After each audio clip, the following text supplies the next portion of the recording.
Hello world. இன்றைக்கி Sunday. நாங்கள் வழக்கம் போல் கோயிலுக்கு வந்திருக்கோம். இன்றைக்கி நாங்கள் பச்சைப்பயிறு சாமிக்கு கொடுக்கலாம் அப்படின்னு கேட்டுருக்கோம். என்னென்னா எவ்ரி சண்டே பார்த்திங்கன்னா நாங்கள் அப்பா அம்மா வீட்டுக்கு வர்ற மாதிரி கோயிலுக்கு ஓடி வந்துடுவோம். அப்பா அம்மா வீட்டுக்கு போகிறதுக்கு எப்போவுமே சொல்ல தேவையில்லை இல்லையா? நாங்கள் இன்ஃபார்ம் வர போகிறோம்னு அப்படி இன்ஃபார்ம் பண்ணுறதும் இல்லை. நினச்சோடனே போகலாம், டக்குன்னு போயிட்டு எவ்வளோ நேரம் வேணாலும் இருக்கலாம். நாங்கள் எங்களுக்கு பிடிச்சது செய்து சாப்பிடலாம், இல்லைன்னா அவங்க தரது நல்லா இருந்து சாப்பிடலாம். அப்படி தான் இந்த கோயிலுக்கும் அப்படி தான்.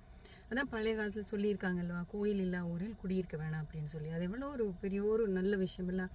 ஏன்னா ஊர்லெல்லாம் பார்த்தீங்கன்னா ஒரு குட்டி ஊராக இருந்தாலுமே அதுக்கு ஒரு 5-6 கோயிலுங்கள் இருக்கும். ஒரு பெரிய கோயில் ஒரு 2-3 இருக்கும். சின்ன கோயிலுங்கள் எல்லாம் ஒரு மூலைக்கு மூலை, வீதியில், சந்தியில், ஆலமரத்து கீழே, அரசு மரத்து கீழே அப்படின்னு கோயில்கள் இருக்கும். எப்போவுமே அங்கே ஆளுங்கள் இருப்பாங்க. அப்படித்தான் அந்த கர்ப்பகிரகம் மூடி வச்சுருந்தாலுமே அந்த மண்டபங்கள் எல்லாமே திறந்திருக்கும், ஓப்பனாக இருக்கும்.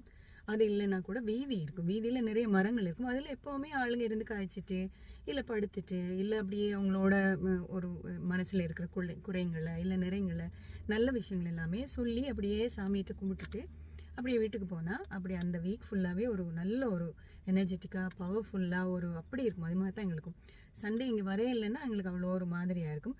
வந்து சாமிகிட்ட அப்படியே உட்காந்து அப்படியே கும்பிட்டுட்டு எல்லா விஷயங்களையும் சொல்லிட்டு போனால் அடுத்த வீக் வந்து அவ்வளோ சூப்பராக இருக்கும். ஊரில் எல்லாமே கோயில்கள் எப்போவுமே ஓப்பன் பண்ணியிருப்பாங்க, சில டைமில் க்ளோஸ் பண்ணியிருப்பாங்க. ஆனால் இங்கே கனடாவில் சில கோயில்கள் மூடிடுவாங்க. ஏன்னா இங்கே இருக்கிற கட்டுப்பாடுகள் அப்படி இருக்கும். சில கோயில்கள் வந்து பெர்மிஷன் எடுத்துகிட்டு ஒரு காலையில் ஒரு 6லேருந்து 9 அந்த மாதிரி திறந்து வச்சுருப்பாங்க.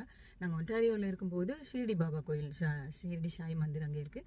அங்கே போவோம். அது வந்து காலையில் ஒரு 6-6:30க்கு அபிஷேகம் பண்ணி ஓப்பன் பண்ணாங்கன்னா நைட் 9:30 10 வரைக்குமே ஓப்பன் பண்ணியிருக்கோம். அது மாதிரி தான் இங்கே இப்போ நாங்கள் பிசியில் இந்த கோயில் லக்ஷ்மி நாராயண் மந்திர் காலையிலேருந்து ஒரு 8 என்னமோ ஓப்பன் பண்ணுறாங்கன்னு நினைக்கிறேன். அதுலேருந்து 9:30 9 வரைக்கும் திறந்துருக்காங்க.